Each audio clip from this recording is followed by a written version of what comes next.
What's up? Welcome. This is From Beyond The Paign, an Illinois Basketball podcast. I'm Cody. You can follow me on Twitter at Cody_CHGO. Same thing on Instagram and TikTok. And like I said, on Twitter. Welcome. If you're watching on YouTube or on Twitter or on my Facebook page, please, if you so kindly could just go to my YouTube channel, that'd be great. All you got to do is search my name, guys. There you go. All right. Now that spiel is over, Illinois is looking to bounce back tomorrow against Michigan and Juwan Howard. And with how bad Michigan has been this year, I prayed for times like this, folks. I prayed for times like this. What do I mean? You may be asking. I prayed for Juwan Howard to keep his job just in time to play Illinois. All right. They did upset Ohio State the other day. I think it was on Martin Luther King Jr. Day. But before that, they had lost like 4 in a row. That included losses to Penn State. Yeah, they're at the bottom of the Big Ten. This is a if Illinois wants to remain in the Big Ten regular season, Big Ten title race, they got to win this game, right? Like they got to. Like there's no ifs, ands, or buts. They got to win this game. So long story short, that's that. But we'll talk about the matchup. We're going to talk about some other things, maybe go around the Big Ten. I just watched Nebraska and Rutgers play, and it was a brutal beat for me. I had Nebraska money line. They led by double digits, and they lost. They led by double digits in the second half and lost the game in overtime on the road at Rutgers. In a way, makes the win that Illinois had there look a little bit better since Nebraska actually is kind of good this year. I've said to watch out for them. They did upset Purdue last week, so I think they're a decent team, a team that could make the NCAA tournament, be a bubble team, perhaps.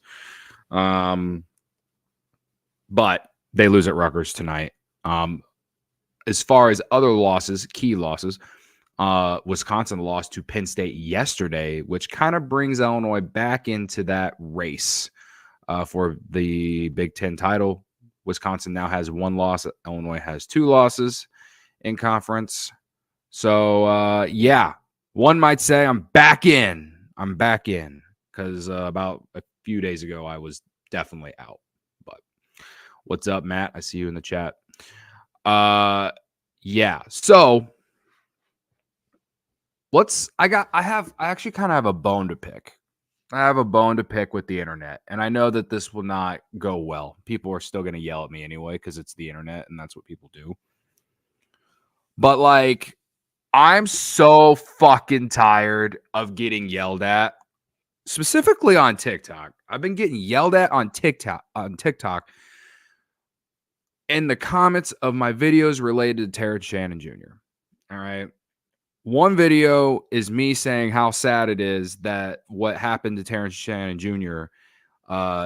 Basically ruins any chance of him getting his name put up in the rafters at State Farm Center.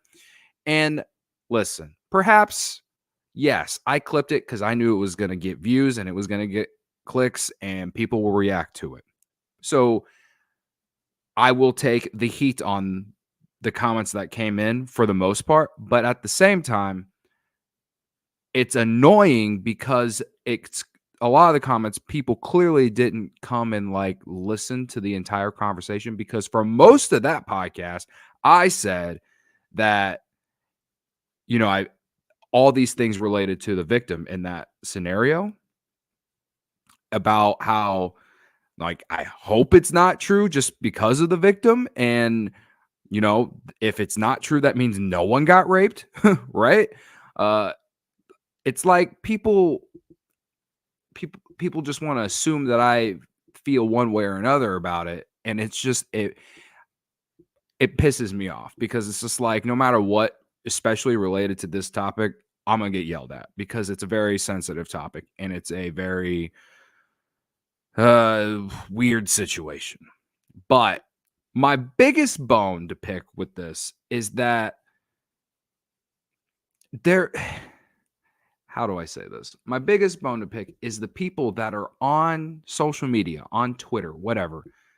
Like these random ass accounts that don't even show a person's face. It's like the Terrence Shannon like stan accounts that are like just tweeting all of the like he's innocent, blah blah, like all that, like that whole side, and like not really having any saying anything that like proves that. It's honestly cringy. It's cringy as fuck.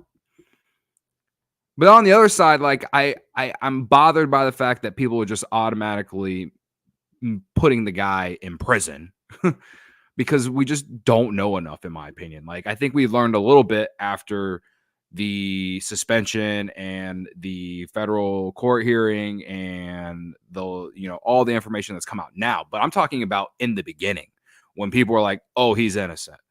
Oh, he's guilty." Like just automatically before anything really came out. It's like is cringy as fuck because on one side you look like you're insensitive to um the act of a possible rape charge. And then on the other side, you just look stupid. So that's my rant for the night related to that. I understand that people aren't going to agree with me on that, and that's fine. I've tried to remain in the middle the entire time related to this. I've tried to look at it down the middle. I did say like 2 shows ago that if you put a gun to my head and force me to like choose what I feel, I do lean that I think he is innocent just based off the information that we have been given out now, right? So, yeah, I just think it's cringy with people like these accounts on social media that are just automatically barring him innocent, and then the ones who are also just like he's guilty, even though we definitely don't know enough. So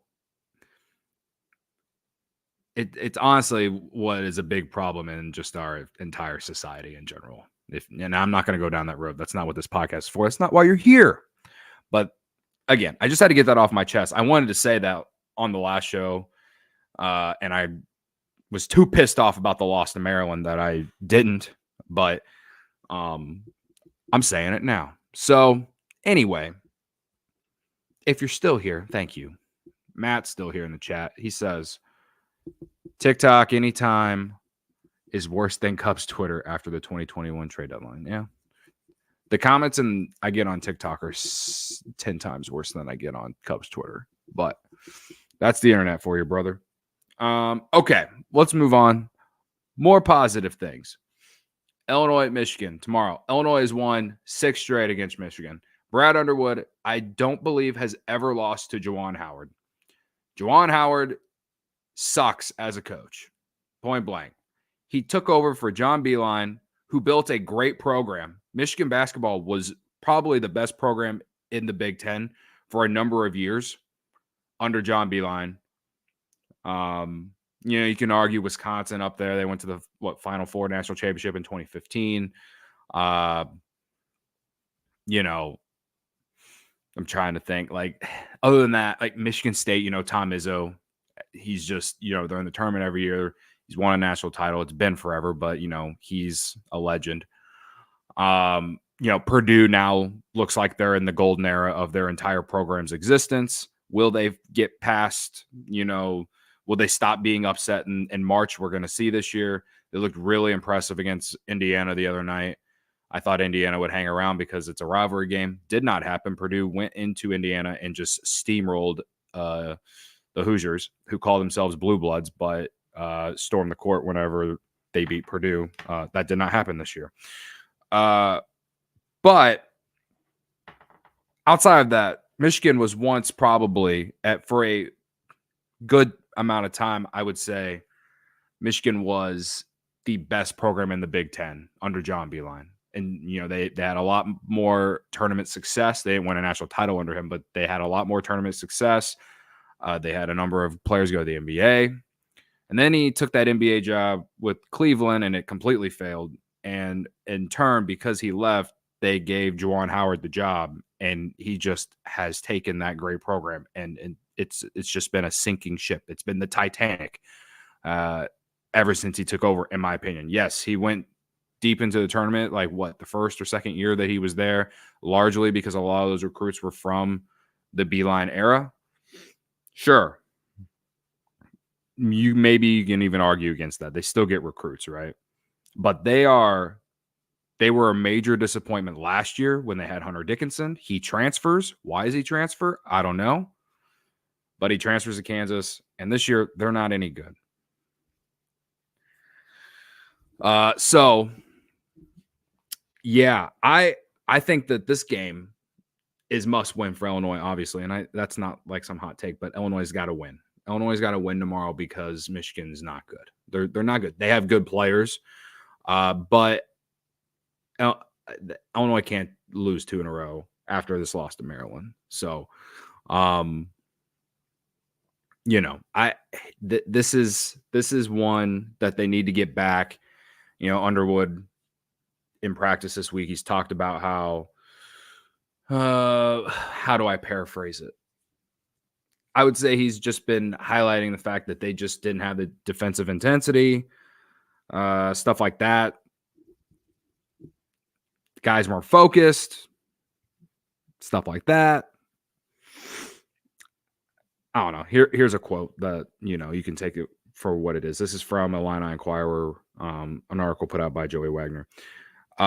Quote, and this is on the loss. He said, "It's getting them to understand why did this happen. I don't know if it was me doing a bad job or getting them prepared. Maybe it was," as in him, or maybe it was the cold weather. I don't know. We were just a little bit disconnected. And when he said disconnected, when I read that, I was like, well, he's been saying how much they've been connected up until that loss the other day. So that was I wouldn't say it was alarming. It was just like, oh, wow, like he actually said that. So continue. We were a little bit off. It goes a little bit hand in hand with missing 16 layups to just fumbling a 1-on-0 rebound that we fumble out of bounds. Some nights you have those. We haven't missed switches all year, and we just completely didn't communicate. I think it's just talking about those things and getting their perspective of why we felt it happened. This group is mature enough that we can handle that. We've got to have great energy to play this game the right way, and we didn't have that. So I basically, he's basically saying, to summarize, is that it was an off night all across the board from the entire team. And I would say at least defensively, for sure. They were terrible defensively. They allowed 50-plus points in the paint to a team that is one of the worst three-point shooting teams in the nation. So how they were able to get to the paint so easily, I still don't understand. Shit. Maybe try a zone or something. I don't know. But, like, they really just didn't show up to play Sunday. That's the simplest way possible. We got some comments. Matt says, I don't care about Illinois basketball, but I'm genuinely enjoying this. You're good at what you do, man. Hey, I appreciate it. Thank you, bro. Matt Painter's second chin. Welcome back, brother. I think Underwood gets fired this year, to be honest. Stick to Purdue, brother. You don't know anything about this team. Just to put it point blank and just period. Like, there's no way he's getting fired. Brad Underwood's Poppy, a.k.a. it looks like Matt Paper, another Purdue fan. Welcome. This team is not a turning. Come on, bro. Come on. For fuck's sake. Stick to Purdue. For fuck's sake. All right. Anyway. This is tomorrow's game is basically it. They have will they bounce back? Will they turn the corner? Will they bring that defensive intensity to Ann Arbor? Like it's not even that they get to host these guys at home. They have to go to Michigan. Again, they've won 6 straight against Michigan. They played Michigan. They won in Ann Arbor a couple years ago. The 2021-22 season, they won 93-85. And then the other game, there's 3 other games. 2020-2021 season, they won 76-53 at Michigan. And then if you remember, and I say this because it is his birthday, but in 2019, in the 2019-2020 season, Ayo Dosunmu hit a game-winning shot with like 0.5 seconds left against Michigan in Ann Arbor. I think that was the start of the 6-game winning streak, to be honest. It is his birthday today. So happy birthday to Illini legend, Ayo Dosunmu, who should have won Player of the Year that 2 years after that, but Luka Garza did because he's a big, tall, white dude who can shoot from 3, and his numbers, I guess, look better, but he sure as hell ain't better than Ayo Dosunmu, and he's proved that while being in the NBA. I'm not biased about it at all, but, you take that with what you will. What else? So, Illinois has had success against Michigan. Brad Underwood has had success against Michigan. This is all lining up to be what it needs to be. So I think the players know. Another quote that he said, he was very disappointed in the defensive effort. Defend, rebound, and run. When we do those things, we're really, really good. We didn't do that very well in any facet. And I have emphasized that a lot. They were terrible against they were terrible defensively against Maryland. So, Maryland's playing Northwestern right now. I saw at halftime it was pretty close. Maybe Maryland is better than we all think. Maybe they're finally getting their shit together. I don't know. So, Brad Underwood's Poppy. What do you got, brother? Thanks for just hanging out, though. I appreciate it. How did Undies, as an Underwood, miss on Lance Jones? Also, thanks for taking DGL. Lol. Yeah, I'm sure you were real thankful that Illinois took Dre Gibbs Lawhorn, bro. I'm sure you did. And we took the other guy from SIU, too. So, I don't know what you're talking about, bro. Also, are you just trying to trigger me? I'm Purdue is Purdue. I've given them plenty of credit. So take a chill pill, bro. Hang out. Go smoke some weed or something. I don't know what are you here to just troll me the entire time?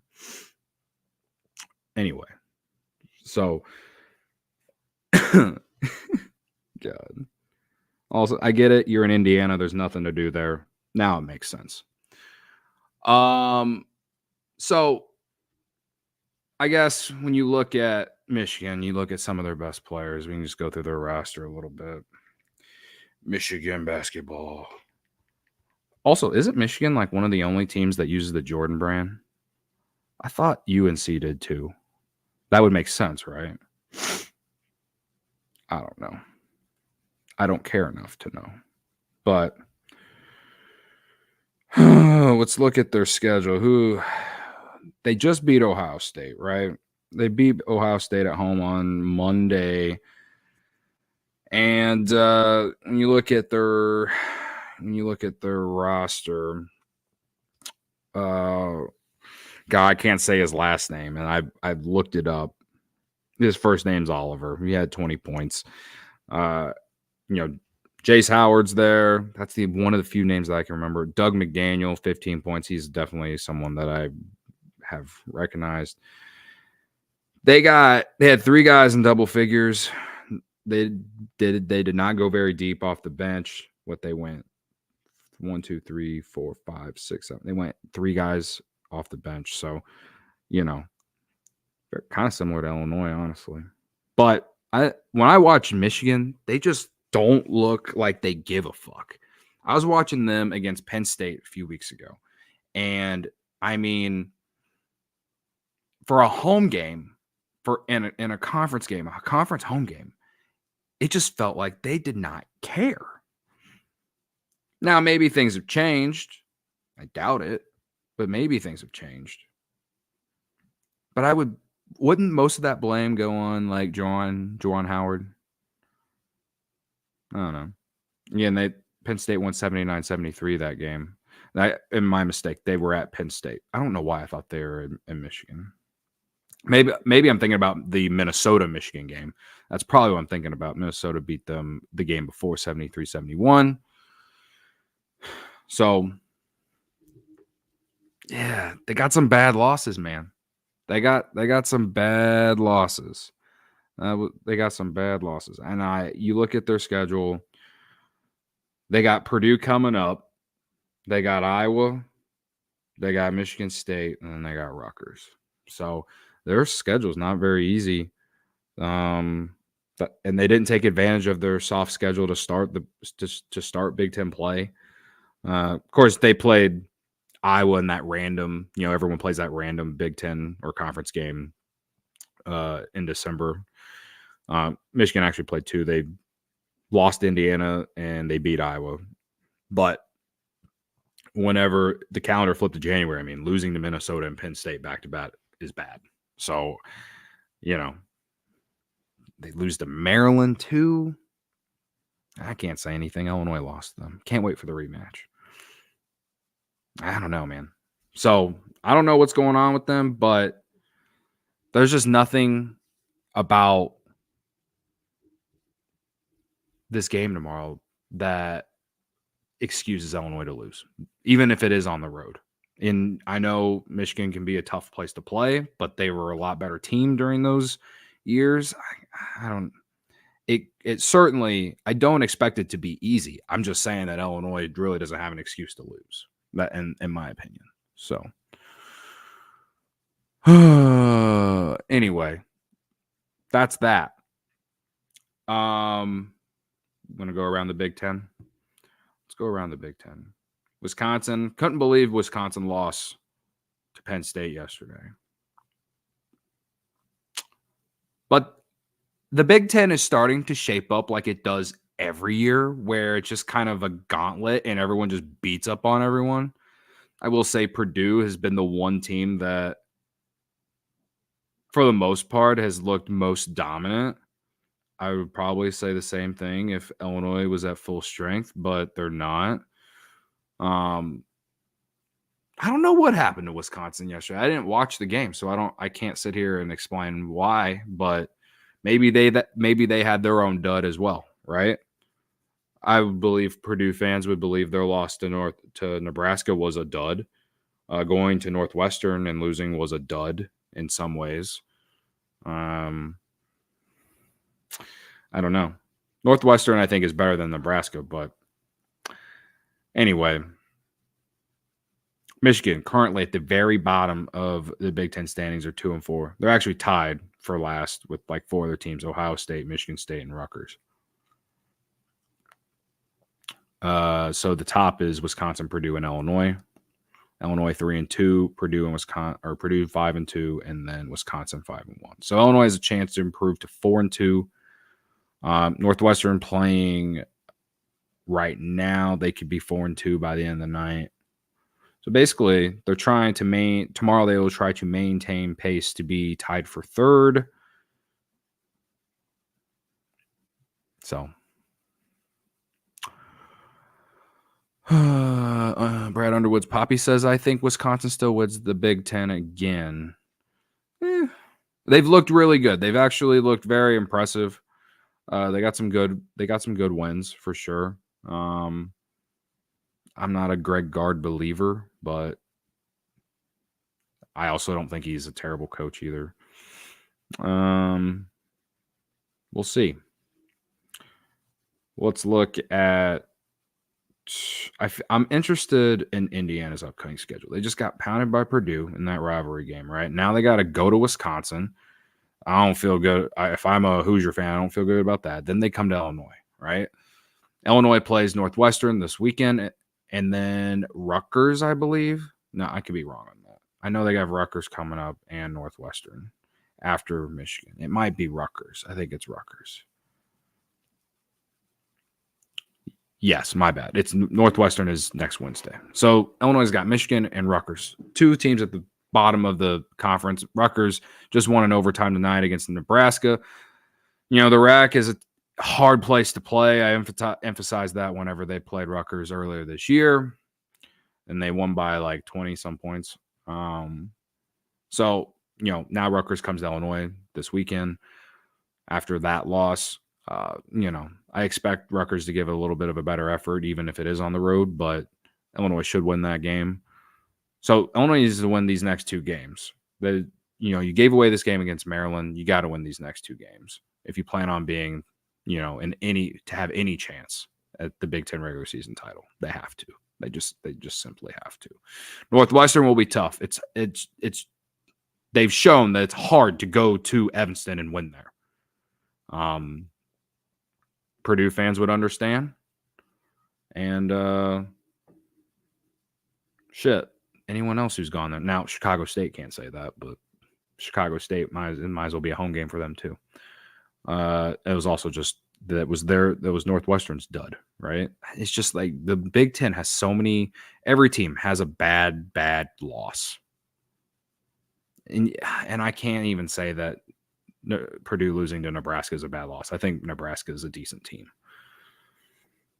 So, but yeah, man, I don't know. I feel it's just plain and simple. Like Illinois has no excuse to lose tomorrow. And I think the key for them for sure is they got to bring the defensive intensity, right? I think that's the biggest key for them. So, yeah. Brad Underwood's Poppy says, what will it take to believe in guard? He has 2 Coach of the Year awards since 2020. I don't know. Illinois has dominated Wisconsin over the last handful of years. Like I guess I just need to, maybe it's just from my own recency bias, but I don't know. I liked Bo Ryan. He is not, I don't think he's at that level. So, anyway, so basically, again, going in tomorrow, Illinois has to win to just maintain a spot to stay in third. And I think what's key, again, outside of the defense, on offense, they need to move the ball a little bit more. They need to lead the team, lead in team stats. They need to lead in assists. I think rebounding and assists is definitely the biggest key for them outside of defense. When they are moving the ball and getting open threes off post-ups from either Marcus Damask or sometimes Ty Rodgers, it leads to good offense. The biggest thing on offense that's been tough is that they just don't have a guy who can go out there and just go get a shot. Now, Damask has shown to be able to do it some, but not the level of Terrence Shannon Jr., and we've seen that. Perhaps we're seeing what this team is truly over these last 2 games. The game against Michigan State, it was a disgusting game. They won because of defense. Yeah. The game against Maryland was bad. And despite how bad they played, they lost by, well, it ended up being like 9 or some points, but like that was because of free throws at the end of the game. They had every chance to win that game. They just played so bad. So I think you always talk about water. What is the term? Water always finding its level or whatever. I think what we've seen from them against Michigan State and Maryland at this point, they're basically somewhere in the middle of that. Their offense probably peaked, at least without Terrence Shannon Jr., probably against Purdue. I mean, if they didn't play so bad for the first 10 minutes of that game, they're right there with Purdue at the very end. I mean, they ended up being right there with Purdue at the very end, but that was probably the best they played offensively against a good team. At least they played so well against FDU, which, whatever, that's FDU. But and same thing with Northwestern, but I feel like that was probably their, a peak maybe, but like they played at a level that it's like unsustainable. I remember against Northwestern, they made every shot they took. They shot like 60% the entire game. They're not going to shoot 60% the entire game very often, right? So I think what's more of their offensive level is something of what we saw at Purdue, at least at a peak, because they did play well offensively in that game. But I think what's more what you're going to see more often is a lot of what you saw against Michigan State, where it can be a little frustrating at times, and you're going to need guys to step up. Brad Underwood's got to play DGL and Nicolo Moretti. Like, he's got to get those guys in the lineup. Like, we got Purdue fans in this chat telling me, thanks for taking DGL. It's like, bro, dude doesn't even play. What do you expect? What do you want me to say? He needs to play. Brad Underwood's going 7 deep. We're going the starting 5 and then 2 guys in Dane Danger and freaking Justin Harmon. Like, Brad Underwood's got to play some guys, man. And I think he's gonna realize that, because if you just keep playing the same 7 dudes, these guys are gonna be tired, and it's a long season. I don't know. Feels like you need to go a little bit deeper on the bench. I'd like to see some of these. I'd like to see DGL and Moretti tomorrow against Michigan. And maybe if they can get a big lead, maybe that'll allow them to get them in the game and play some minutes where they're not necessarily as important. But who knows? But maybe they'll take a look in the mirror tonight and think, I got to play those guys tomorrow. So we'll see. I think that was probably my biggest complaint from Maryland, is the defense and the fact that they didn't play DGL or Moretti. Would like to see them. Would definitely like to see them. So, Brad Underwood's Poppy again. Why did Underwood DMP an eventual first-round pick 17 times?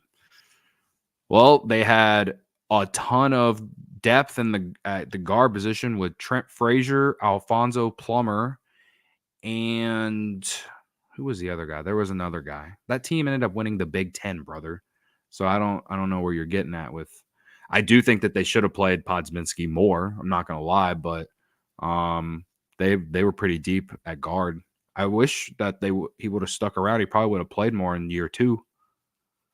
But he transferred to Santa Clara and he turned himself into a great player. I mean, I think there's definitely a lot of fault on Brad Underwood for not playing him, but they were pretty deep at guard.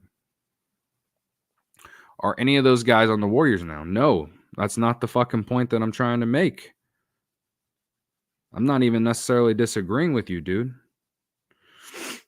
So, anyway, where are we at? We had 32 minutes. I didn't really have a lot to say on this one. It's just more of like, these are the keys. Play better defense, and maybe go deeper off the bench. That's what I'm asking for. That's what I'm asking for, and I think Brad knows that, because you guys are gonna get too tired, and just they need, when things aren't going well, they just need a spark, and it's like, how else can you do that without playing some other guys? So anyway, I appreciate the few people for hanging out tonight. Make sure you hit that subscribe button, hit the like button if you're on YouTube. I appreciate it. You subscribe to the podcast on Spotify. And yeah, we'll be back. I'll be back tomorrow, do the live stream during the game. Hopefully it doesn't give me any heartburn. But if you're interested in seeing me have heartburn, I'll see you here. I'm sure Brad Underwood's Poppy will be here trolling in the chat. I appreciate it. And then we'll do post game right after, because that's what I do. So everyone, get on your hands and knees, send a thought and a prayer that we bounce back tomorrow. And yeah, let's try and get back on the right track. I feel good about it. So anyway, y'all have a great night, and I will see you right here tomorrow. And as always, before I get out of here, ILL.